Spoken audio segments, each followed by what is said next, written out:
Olá, o Interesse Público começa agora, que você acompanha reportagens e entrevistas sobre a atuação do Ministério Público Federal na defesa dos direitos do cidadão, do patrimônio público e do meio ambiente. Veja os destaques do programa de hoje. MPF promove audiência pública em Foz do Iguaçu para debater meios de combater o tráfico internacional de pessoas nos países do Mercosul. Em Mato Grosso, o Ministério Público Federal recorre à Justiça para garantir conclusão das obras de um hospital abandonado há mais de 20 anos. E para melhorar o atendimento na rede pública de saúde em todo o país, MPF fecha acordo de cooperação técnica com o Conselho Federal de Medicina. E veja também, no Ceará, Ministérios Públicos Federal, Estadual e de Contas investigam irregularidades na contratação de empresa responsável por construir o aquário projetado para ser o terceiro maior do mundo. Essas e outras notícias agora, aqui no Interesse Público, um programa do Ministério Público Federal.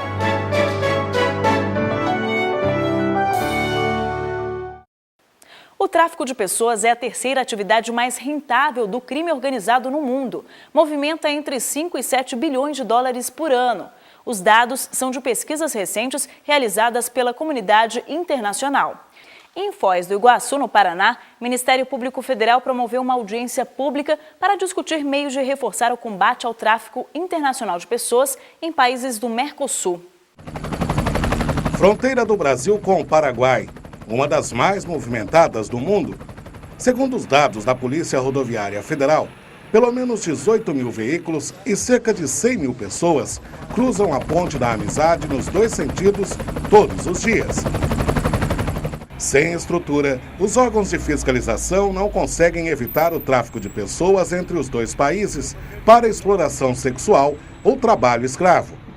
Até mesmo crianças atravessam as fronteiras em busca de dinheiro, muitas vezes forçadas pelos próprios pais. No ano passado, uma operação policial descobriu 11 brasileiras morando neste prostíbulo em São Alberto, no Paraguai, a 100 quilômetros de Foz do Iguaçu. 5 eram menores de idade e foram levadas de volta para as casas dos pais. Mas nem sempre é assim. Estas mulheres procuram as filhas menores desaparecidas há mais de 6 meses e suspeitam de que elas tenham sido vítimas de aliciadores. Pelo que ela escreveu na carta, ela foi por vontade própria, mas só que não imaginaria que poderia acontecer o que pode acontecer. Diz que tinha sido encomendado para levar para outro cara no Paraguai. O tráfico de pessoas para fins de trabalho escravo e direitos humanos foi tema de 2 dias de seminário em Foz do Iguaçu, no Paraná, organizado pela Procuradoria Federal dos Direitos do Cidadão. A primeira coisa que a gente tem que fazer é entender por que as pessoas saem dos seus lugares, dos seus países e vão viver em outros países em situações tão desfavoráveis.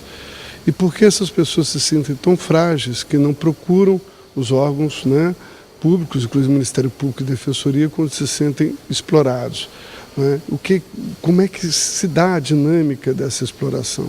E principalmente também buscar, no âmbito do Mercosul, uma cooperação visando políticas integradas e comuns de prevenção ao tráfico de pessoas, tanto para fins de exploração sexual quanto para fins de exploração de trabalho.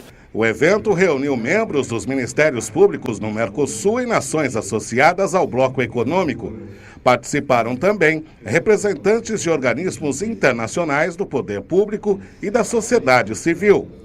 O objetivo foi ampliar o debate na região sobre o tráfico de pessoas, principalmente ligado ao trabalho escravo. 10 países enfrentam os mesmos problemas, mas adotam políticas diferentes de combate ao crime. Cada vez más la cooperación es cada vez más intensa. De hecho, este tipo de reuniones y espacios de discusión que se crearon en la red especializada de Ministerios Públicos del Mercosur nos ha dado un buen auxilio para trabajar directamente con las contrapartes de cada uno de los países en la temática de trata. No Brasil, 16 estados integram a rede de informação contra o tráfico de pessoas. Há 10 anos, o país desenvolve um trabalho de investigação, resgate de pessoas, apoio às vítimas e prisão de responsáveis. As ações foram apresentadas aos participantes do seminário e podem servir de base para um trabalho conjunto entre o governo federal e o Ministério Público. Além dessa rede de núcleos e postos, nós temos postos avançados de atendimento humanizado ao migrante e que também produzem uma busca ativa, identificar entre a população migrante que circula em aeroportos, portos e rodoviárias potenciais vítimas de tráfico. Essa é uma estrutura que já vem funcionando, por exemplo, nos grandes aeroportos internacionais de Guarulhos, o Galeão, do Pará, que tem uma rota já conhecida para a região das Guianas e do Suriname, e que agora vem se instalando em especial, por exemplo, na região amazônica, nos portos, na rodoviária de Manaus, por exemplo, e que terá uma estratégia de ampliação no âmbito da Estratégia Nacional de Fronteiras no próximo ano. Durante o encontro também foi lançada a campanha Mercosul Livre do Tráfico de Mulheres, uma forma de alertar as pessoas contra as práticas dos agenciadores que promovem esse tipo de exploração. Precisamos avançar bastante ainda, precisamos entender que o crime de trabalho forçado, o tráfico para finalidades de trabalho escravo, trabalho forçado, é um crime muito dinâmico e tem diversas nuances. Tá? A gente tem o tráfico para fins da exploração laboral no campo, nas cidades, em setores como construção civil, como confecção têxtil, trabalho doméstico, e entender a exploração sexual também como a prostituição forçada como crime de trabalho forçado, algo que muitas vezes as legislações não estão adaptadas a enxergar essas diferentes nuances do crime. Nós precisamos de medidas de integração e de medidas que venham a respeitar as pessoas e que venham também a provocar mudanças estruturais para que essas pessoas não se sintam tão desafortunadas nos seus países e nem tão desprotegidas nos países que escolheram para viver. E esse é um desafio para o país, esse é um desafio para o continente, esse é um desafio para o planeta. Em Brasília, o Procurador-Geral da República reuniu pela primeira vez os jornalistas para um café da manhã. No encontro com a imprensa, Rodrigo Janot explicou como pretende conduzir a gestão como chefe do Ministério Público da União. A grande meta de Rodrigo Janot é trabalhar sem acúmulo de processos e garantir mais transparência à atuação do Ministério Público. Para isso, agora o Procurador-Geral da República conta com o apoio de integrantes do Ministério Público Federal, organizados em coordenações temáticas: constitucional, criminal, civil, tutela coletiva e administrativo. Os primeiros resultados já começaram a aparecer.